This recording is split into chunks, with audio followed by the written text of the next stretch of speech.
everyone, I'm Pro Rubio and I'm from Sales Ops. I handle compensation credits and bookings and also data analysis. I think the primary skills that made me excel is that I'm strategic.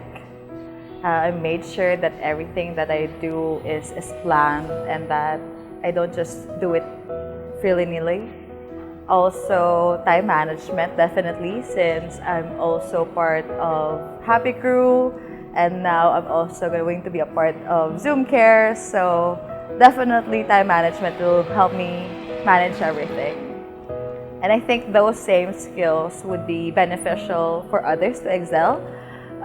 Plus, additional to that is people skills. You can never go wrong with having good people skills because if you don't know things, other people will help you achieve it, help you do it, as long as you know how to approach them and be personable as well. The skills that I've mentioned are actually very generic.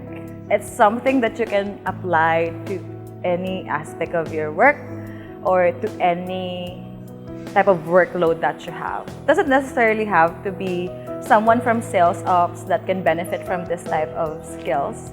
It's more of how you apply them. How are you going to be strategic in the things that you do? How are you going to manage your time? And how you will be able to approach people and be the kind of person that they will like and they would have fun working with. Enhancing the skills is more on how you apply them. Because these are not skills that you just learn from reading lectures. It's not the type of skill that you learn from somebody else. It's actually how you do your day-to-day things. How do you strategically navigate the traffic is even one thing to start and basically practice this skill of being strategic. Knowing when to plan or even using a planner, for example, is a good start on how to manage your time properly. And also trying to interact with different groups of people, not only within your team, but also outside of it, gets you to enhance your people management skills or even just being personable. Zoom can help me go to a higher career path by banking on the skills that I have. Because if they can take advantage of what I do best or how I can best apply this type of skills, then I can bring more to the organization and also it would benefit me as a person as well developing these types of skills. Recently, I even have a discussion with my manager on how he can best use my talent and not basically trap me in a box of the things that I do day to day. He's actually testing me and that's actually a good thing. It's a good thing that he gives me the challenge and makes me want to enhance what I have right now.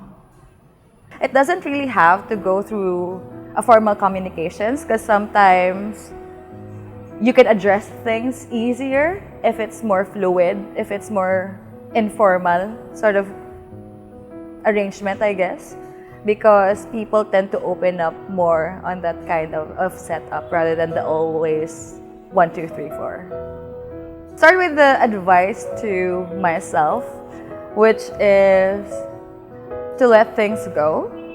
Sometimes you don't have all the power to solve things, and it's not your fault. It's not always a problem if you can't solve everything.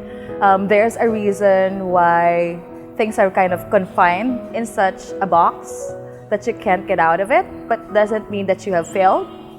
So there's a fine line in letting things go.